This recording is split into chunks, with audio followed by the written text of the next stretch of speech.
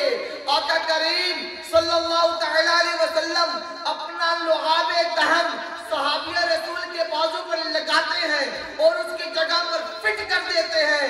صحابی رسول فرماتے ہیں آنے کو بڑھاپا آ گیا لیکن وہ بازو جو میرے نبی نے ٹھیک کیا تھا آج بھی جوانوں کی طرح کام کرتا ہے۔ سبحان اللہ، آقا ہمارے بڑی شان والے، محمد ہمارے بڑی شان والے، نبی ہمارے بڑی شان والے۔ میرے آقا کریم صلی اللہ تعالی علیہ وسلم کی جو شان ہے وہ بہت بلند ہے۔ اللہ تبارک و تعالیٰ نے آپ کو بے شمار خوبیوں کا مالک بنا کر دیا، بنا کر بھیجا۔ میرے پیارے اور محترم بھائیوں، آج محفل میلاد کیوں مناتے ہیں؟ اس کا مقصد کیا ہے؟ اس کا مقصد یہ ہے کہ ہماری آنے والی نسلوں کو پتہ چلے۔ کیا پتہ چلے؟ نبی ہمارے بڑی شان والے، آقا ہمارے بڑی شان آنے والے۔ والی نسلوں کو یہ پتہ چل جائے جس نبی کا ہم کلمہ پڑھتے ہیں وہ اشارہ کرے تو چاند کے دو ٹکڑے ہو جایا کرتے ہیں۔ جس نبی کا ہم کلمہ پڑھتے ہیں وہ اشارہ کرے ڈوبا ہوا سورج واپس پلٹ آتا ہے۔ جس نبی کا ہم اشارہ کرتے ہیں اس نبی کے لعاب دہن کے اندر اللہ تعالیٰ نے شفا رکھی ہے۔ صحابہ کرام آتے ہیں، کوئی اپنی آنکھ ٹھیک کروا کر لے جاتا ہے، کوئی اپنی بازو ٹھیک کروا کر لے جاتا ہے۔ یہ محفل میلاد کروانے کا، محفل میلاد منانے کا مقصد یہ ہے کہ ہماری آنے والی نسلوں کو یہ پتہ چلے، یہ شعور آئے کہ جس نبی کا ہم کلمہ پڑھتے ہیں اللہ تعالیٰ نے ہمارے اس نبی کو بڑی شانوں والا بنایا، بڑی خوبیوں والا بنایا، بڑے کمالات والا بنایا، تاکہ نبی کریم صلی اللہ تعالی علیہ وسلم کے معجزات سن کر ہمارے دلوں کے اندر عشق مصطفیٰ اور اجاگر ہو، نبی کریم صلی اللہ تعالی علیہ وسلم کی محبت اور اجاگر ہو۔ میرے نبی کریم صلی اللہ تعالی علیہ وسلم آپ سنیے امت کے ساتھ کیسی محبت کرتے تھے، ایسی امت کے ساتھ محبت۔ جب آقا کریم صلی اللہ تعالی علیہ وسلم پیدا ہوئے تو زبان کے اوپر کیا الفاظ تھے؟ ربی حبلی امتی۔ زبان کے اوپر کیا الفاظ تھے؟ ربی حبلی۔ زبان کے اوپر جب آقا کریم صلی اللہ تعالی علیہ وسلم پیدا ہوئے تو یہ الفاظ تھے اور ربی حبلی امتی، یا اللہ میری امت کو مجھے ہبہ کر دے، میری امت کو میرے حوالے کر دے۔ جب آقا کریم صلی اللہ تعالی علیہ وسلم معراج پر گئے، معراج پر بھی اپنی امت کی ذکر کیا، اپنی امت کی بات کی، یا اللہ میری امت، میری امت۔ جب شب براعت کا موقع آیا پھر عرض کیا یا اللہ میری امت۔ شب قدر کا موقع آیا، یا اللہ میری امت۔ یہاں تک کہ جب دنیا سے پردہ فرمانے کا وقت آیا، جب فرشتہ آپ کی مبارک روح لینے کے لیے آیا تو آقا کریم صلی اللہ تعالی علیہ وسلم فرمانے لگے میں جانے کے لیے تیار ہوں لیکن میرے رب سے پوچھ کے آؤ میری امت کا کیا بننا۔ ربی حبلی امتی کے گیت ہوئے پیدا ہوئے، حق نے فرمایا کہ بخشا الصلاۃ و سلام، حق نے فرمایا کہ بخشا الصلاۃ و سلام، شگر شاہ مدینہ الصلاۃ و سلام۔ دیکھیں ہمارے نبی کی بیان مختصر رہ گیا، ذرا توجہ میں آپ کی چاہوں گا۔ آخر میں نے آپ کو ایک بات بھی بتانی ہے، یہ بچوں کی نعتیں میں نے کیوں پڑھوائی یہ بھی آپ کو بات بتانی ہے۔ یاد ہے نا ہمارے آقا کریم صلی اللہ تعالی علیہ وسلم آپ امت سے بڑی محبت فرمایا کرتے تھے۔ جب پیدا ہوئے ربی حبلی امتی، شب برات کا موقع آیا یا اللہ میری امت، شب معراج کا موقع آیا یا اللہ میری امت، شب قدر کا موقع آیا یا اللہ میری امت، دنیا سے پردہ فرمانے کا وقت آیا یا اللہ میری امت۔ ہمارے نبی تو امتی امتی کرتے رہے، آج میں آپ سے پوچھتا ہوں اے امتیو، تم کتنا نبی نبی کرتے ہو؟ جب نبی کا ذکر کرنا پڑ جائے تو یہ کہتے ہو کہاں لکھا ہے میلاد منانا؟ کیا یہ تمہاری محبت ہے؟ میرے پیارے اور محترم اسلامی بھائیوں، ایسے لوگوں سے بچ کر رہے جو یہ کہتے ہو یہ کہاں لکھا ہے، میلاد منانا کہاں لکھا ہے، نبی کے معجزات بیان کرنا کہاں لکھا ہوا ہے؟ ارے قرآن اٹھا کر دیکھو، قرآن کے اندر جگہ جگہ پر آپ کو میرے نبی کے معجزات نظر آئیں گے۔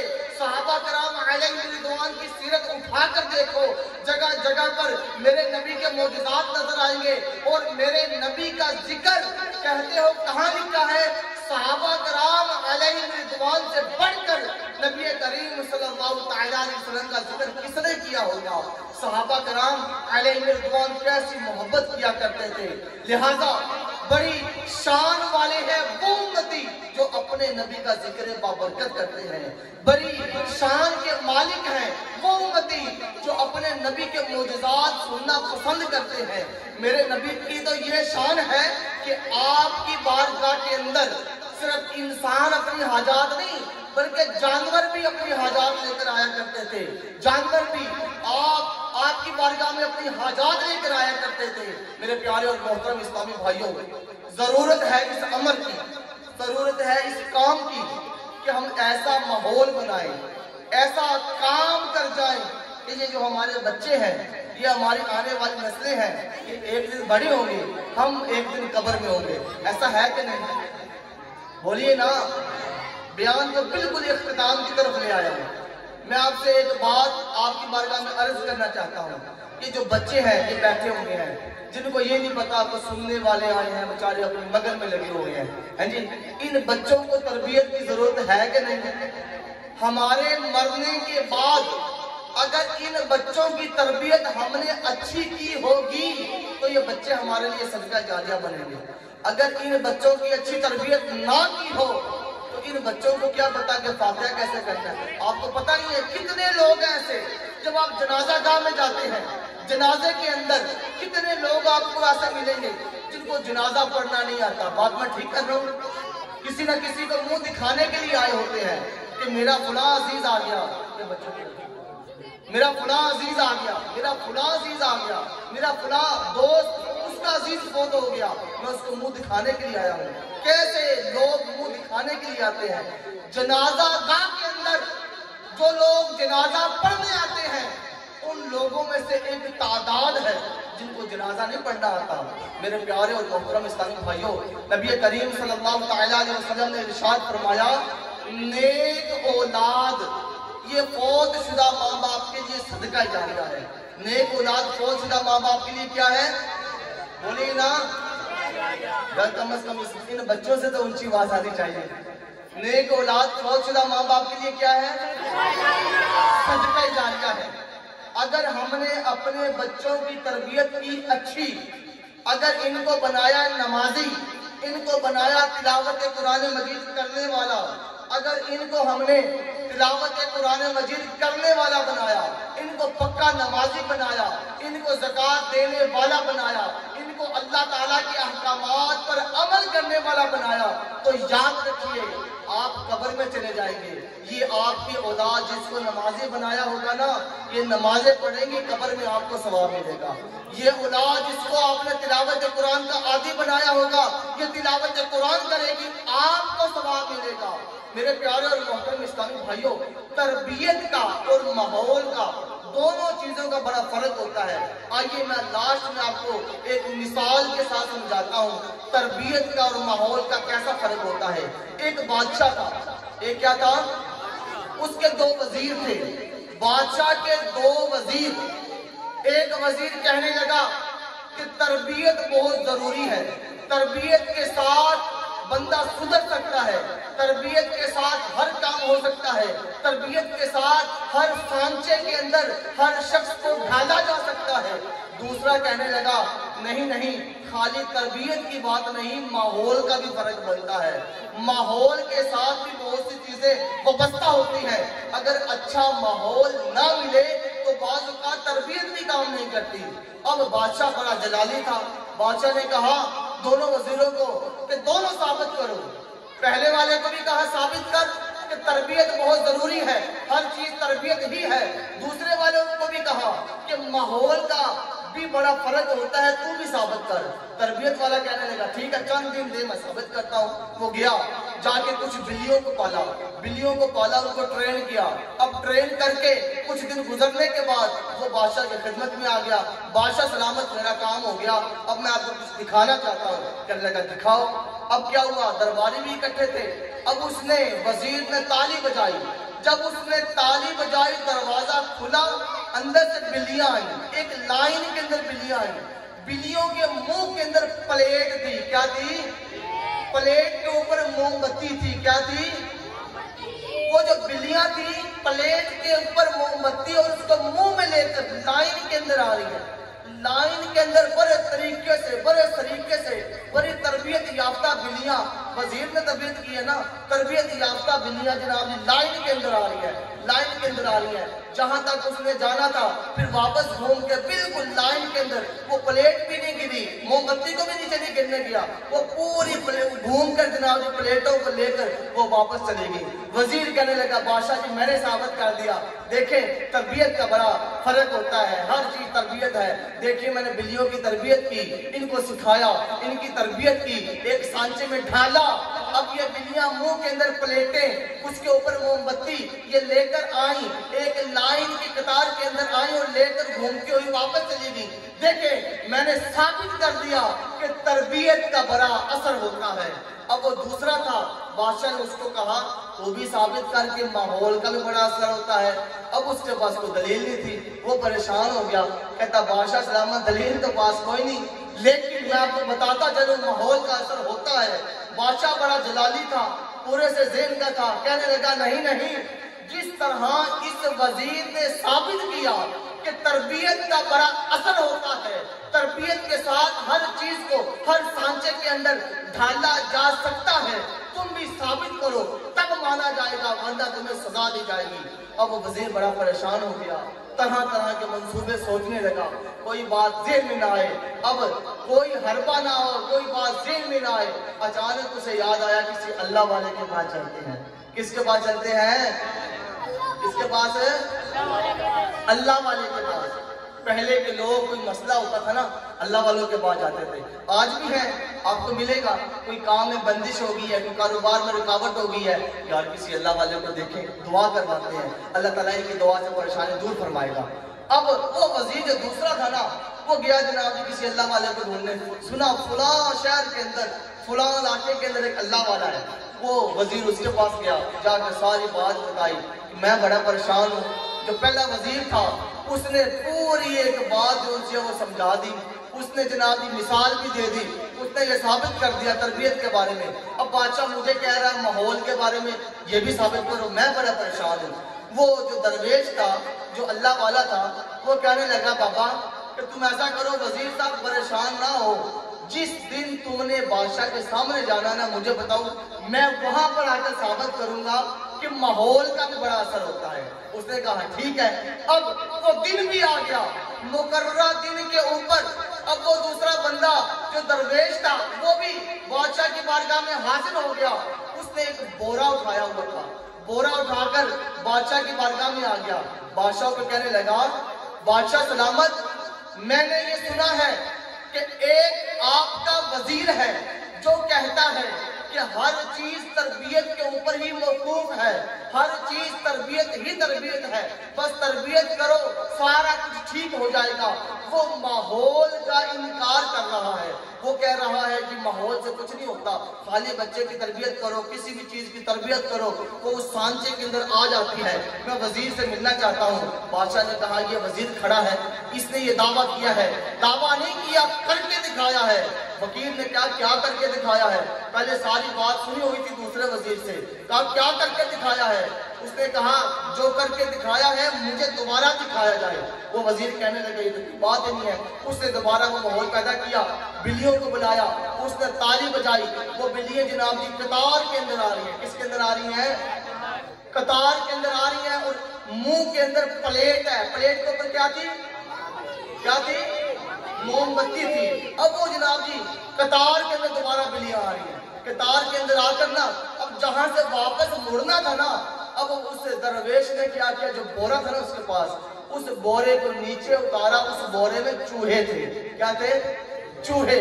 اب اس بورے کو نیچے اتارا اور چوہوں کو چھوڑ دیا۔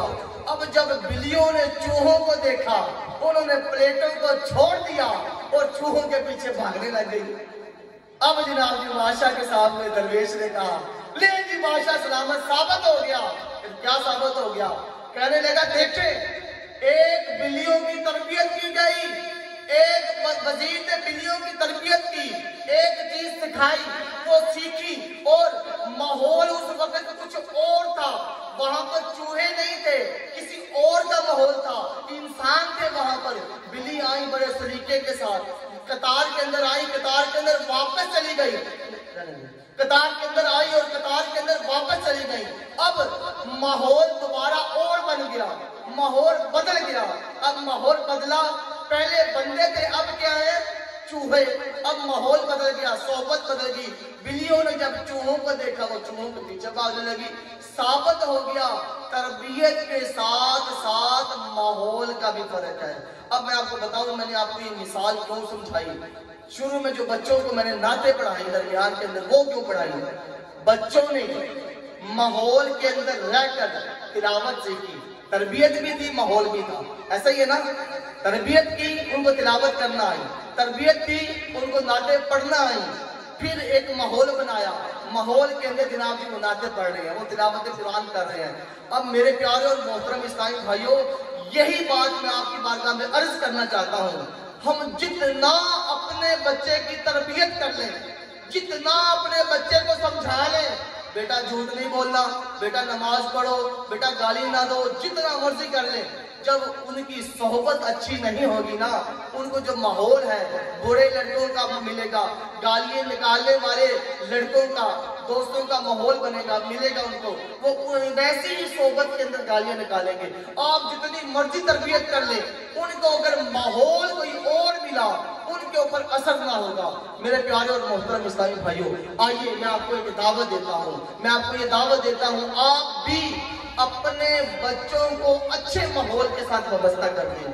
آج الحمدللہ عز و جل دعوت اسلامی کا جو ماحول ہے وہ سب کے سامنے ہے۔ دعوت اسلامی کا مدنی چینل یہ ایک مثال ہے۔ مجھے پورے چینل، پورے ٹی وی چینلوں میں سے کوئی چینل دکھائیں جس کے اندر بے حیائی نہ آتی ہو، عورت نہ آتی ہو۔ عورت آئے گی، خبریں ہیں اس کے اندر بھی عورت آتی ہے، دوپٹہ نہیں ہوتا۔ کوئی ایسا چینل دکھائیں جو شریعت کے عین مطابق ہو۔ اگر بات کی جائے مدنی چینل کی، کوئی عورت نہیں آتی، کوئی بے حیائی نہیں ہے، اس کے اوپر ہر وقت تربیت ہی تربیت ہے اور اچھا ماحول ہے۔ میں اپنے ایک دوست کے گھر گیا، وہاں پر ایک چھوٹا سا بچہ، بالکل چھوٹا، شاید وہ 3 سال کا ہوگا، اب وہ اس کا بیٹا ہے، وہ تھوڑی دیر کے بعد آیا، باتیں کر رہے تھے، اندر سے آیا، کہنے لگا السلام علیکم ورحمت اللہ وبرکاتہ۔ بڑا پیارا بچہ، بڑے پیار سے اس نے توتلی زبان کے اندر سلام کیا، تھوڑی دیر بعد کہتا کہتا پھر چلا گیا۔ اب 5-7 منٹ کے بعد وہ پھر آیا، پھر کہنے لگا السلام علیکم ورحمت اللہ وبرکاتہ۔ مجھے بڑا تعجب ہوا، ابھی سلام کر کے گیا، اور بالکل سنجیدہ، کوئی مذاق نہیں، ایک ہوتا مسخر نا، سنجیدہ، اور بڑا پیار آیا۔ تو پتہ چلا اس کے والد نے اس کی تربیت اچھی کی۔ تربیت کا بھی بڑا اثر پڑتا ہے، ماحول کا بھی اثر پڑتا ہے۔ تو میرے پیارے اور محترم اسلامی بھائیوں، اپنے بچوں کو اچھے ماحول کے ساتھ وابستہ کریں گے تو انشاءاللہ آپ کے بچوں کی تربیت بھی اچھی ہوگی، یہ نمازی بھی بنیں گے، یہ قرآن پڑھنے کے عادی بھی بنیں گے، یہ دوسروں کو نیکی کی دعوت دینے والے بھی بنیں گے، یہ دوسروں کو برائی سے منع کرنے والے بھی بنیں گے، یہ اللہ تبارک و تعالیٰ کے قرآن کی اور نبی کریم صلی اللہ علیہ وسلم کی احادیث مبارکہ پڑھ کر امتیوں کو، دوسرے لوگوں کو یہ سنائیں گے، اور آپ کے لیے سب کچھ کیا ہوگا؟ یہ آپ کے لیے صدقہ جاریہ ہوگا۔ الحمدللہ عز و جل دعوت اسلامی کے اس بھلوال شہر کی میں بات کروں، صرف بھلوال شہر کے اندر صرف مدرسوں کی بات کروں، مساجد کی بھی بات نہیں کر رہا، صرف مدرسوں کی بات کروں، 10 مدرسے صرف بھلوال شہر کے اندر ہیں۔ آپ کے جو وہاں پر بچے پڑھ رہے ہوتے ہیں، ان کو قرآن مجید، فرقان حمید، ناظرہ کی تعلیم بالکل فی سبیل اللہ دعوت اسلامی کا مدرسوں میں دی جا رہی ہے۔ وہاں پر قرآن مجید، حفظ کروایا جا رہا ہے، فی سبیل اللہ حفظ کروایا جا رہا ہے، اخلاقی تربیت کی جا رہی ہے۔ میں آپ سے یہ گزارش کروں گا آپ بھی اپنے بچوں کو دعوت اسلامی کے مدرسوں میں آپ یہاں پر داخلے دلوائیں۔ یہ بالکل قریب یہ حاجی پورہ سے آپ مختار کالونی کی طرف جائیں گے نا، جامعہ مسجد ابراہیم ہے، اسی کے اندر دعوت اسلامی کا مدرسہ المدینہ ہے۔ میں آپ سے گزارش کروں گا اپنے بچوں کو قرآن مجید کا حافظ بنانے کے لیے وہاں داخل کروائیں، ان کو نازہ پڑھانے کے لیے وہاں پر داخل کروائیں۔ انشاءاللہ عز و جل اگر ہم نے اپنے بچوں کو دینی تعلیم دلوائی تو انشاءاللہ عز و جل ہمارے لیے صدقہ جاریہ ہوگا۔ آخر میں ایک دعوت دیتا چاہوں گا، آخر میں یہ بچوں کو ذرا بٹھائیں مسلم بھائی، آخر میں 2 منٹ لگیں گے ایک دعوت کے لیے سن لیں۔ الحمدللہ عز و جل 20 نومبر 15 نومبر یہ آنے والی جو 15 نومبر آج 7 نومبر ہے، 15 نومبر کو دعوت اسلامی کی طرف سے ایک ٹیلی فون کا سلسلہ ہو رہا ہے۔ ٹیلی فون کے اندر کیا ہے؟ ٹیلی فون کے اندر جو بچے مدرسہ المدینہ کے اندر قرآن پاک حفظ کر رہے ہیں فی سبیل اللہ، 6 سالہ درس نظامی کورس عالم دین کورس کر رہے ہیں فی سبیل اللہ، وہاں پہ رہائشی ہیں، ان کو کھانا بھی دیا جاتا ہے، ان کو تعلیم بھی دی جاتی ہے، ان کو رہائش بھی دی جاتی ہے، اگر کتابیں نہیں لے سکتے کتابیں تک لے کر دیتے ہیں، دنیاوی تعلیم بھی ساتھ ساتھ دی جاتی ہے۔ وہ بچے وہاں پر فی سبیل اللہ بغیر کسی پیسے کے بغیر کسی فیس کے وہاں پر الحمدللہ علم دین حاصل کر رہے ہیں۔ یہ جو 15 نومبر آ رہا ہے نا، 15 نومبر کو الحمدللہ عز و جل دعوت اسلامی کی طرف سے ایک ٹیلی فون سلسلہ کیا جا رہا ہے۔ اس کے اندر یہ جو مدارس اور جامعات کے جو اخراجات ہیں نا، ان کو جمع کیا جاتا ہے۔ کوشش کی جاتی ہے 1 سال کے جو مدرسے کے جو اخراجات ہیں ان کو جمع کیا جائے۔ اس کے اندر قاری صاحب کی تنخواہیں بھی ہوتی ہیں، اس کے اندر بچوں کے اوپر جو بجلی وغیرہ لگنی ہے، جو پنکھے چلنے ہیں، جو لائٹ چلنی ہے، اس کا بل وغیرہ وہ بھی داخل ہوتا ہے، کھانے پینے کا سلسلہ وہ بھی اس کے اندر داخل ہوتا ہے، دیگر پڑھائی کے اخراجات وہ بھی اس میں شامل ہوتے ہیں۔ اب اس کے اندر آپ اپنی زکوٰۃ بھی دے سکتے ہیں، آپ اپنا صدقہ بھی دے سکتے ہیں، آپ نقلی صدقات بھی دے سکتے ہیں، آپ خیرات بھی دے سکتے ہیں۔ میں سب سے گزارش یہ کروں گا کہ آپ اللہ تبارک و تعالیٰ کی راہ کے اندر اپنا کچھ نہ کچھ حصہ ڈالیں۔ کیا خیال ہے؟ ابھی یہاں پر ایک بھائی طالب بھائی کے بیٹے ماشاءاللہ کچھ پیسے لٹانے آئے تھے، میں نے منع کر دیا، ایک اور آئے تھے اس کو منع کر دیا۔ میں گزارش یہ کروں گا اگر یہیں پر ہم ایک چھوٹی سی جھولی لگا لیں اللہ تبارک و تعالیٰ کے دین کے لیے، میں نے اپنے لیے نہیں اکٹھا کرا، اپنی جیب میں نہیں جائیں گے۔ یہاں پر ماشاءاللہ مدرسہ المدینہ کے ناظم صاحب بیٹھے ہوئے ہیں، قاری اسلام صاحب سے میں گزارش کروں گا ذرا کھڑے ہوں۔ قاری اسلام صاحب بیٹھے ہوئے، چلے گئے۔ قاری عمر صاحب، قاری عمر صاحب یہ بالکل قریب مدرسہ المدینہ ابراہیم ہے، اس کے مدرس ہیں۔ میں آپ سے گزارش کروں گا یہ ابھی جھولی لگائیں گے، آپ اپنی حسب توفیق ٹیلی فون کی مد میں جو بھی ان کے لیے جو مدارس میں تعلیم حاصل کر رہے ہیں جو بھی اپنا حصہ ڈالنا چاہیں اب کچھ نہ کچھ ان کو جمع کروائیں۔ اللہ تبارک و تعالیٰ آپ سب کو اس کی جزائے خیر عطا فرمائے۔ جلدی جلدی جلدی جلدی کاٹیں، جلدی جلدی کاٹیں۔ ابھی بس بالکل محفل کا اختتام ہے، لنگر بالکل تیار ہے کہ جلدی جلدی ایک دفعہ جھولے لگا لیں۔ یہ میرے پاس ہے جھولے،